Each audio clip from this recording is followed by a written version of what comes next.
ഞാനിതിൻ്റെ തുടക്കത്തിൽ പറഞ്ഞ കാര്യം മാത്രമേ എനിക്കിപ്പോഴും ആവർത്തിക്കാനുള്ളൂ. 6 ആഴ്ചക്കാലം കാത്തിരിക്കാൻ നമ്മുടെ തലസ്ഥാന നഗരിയിലെ മാധ്യമങ്ങളോട് ഞാൻ തുടക്കം മുതൽ പറയുകയാണ്. അന്വേഷണം അതിൻ്റെ ശരിയായിട്ടുള്ള ദിശയിൽ തന്നെയാണ് പോകുന്നതെന്ന് എല്ലാവരും അഭിപ്രായപ്പെടുന്നുണ്ട്. അന്വേഷണം പൂർത്തീകരിക്കട്ടെ. അന്വേഷണത്തിൽ കുറ്റവാളികൾ ആരാണെന്ന് തെളിയട്ടെ.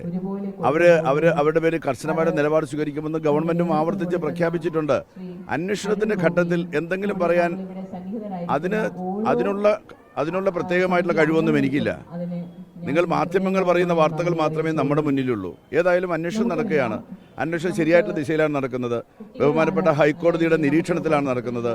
ഹൈക്കോടതി നിയോഗിച്ച SIT ആണ് അന്വേഷിക്കുന്നത്. അപ്പോൾ കുറ്റവാളികളെ മുഴുവൻ പേരെയും കണ്ടെത്തുമെന്നുള്ള കാര്യത്തിൽ നിങ്ങൾക്ക് യാതൊരു ആശങ്കയും വേണ്ട. 6 ആഴ്ചക്കാലം ദയവ് ചെയ്ത് കാത്തിരിക്കൂ.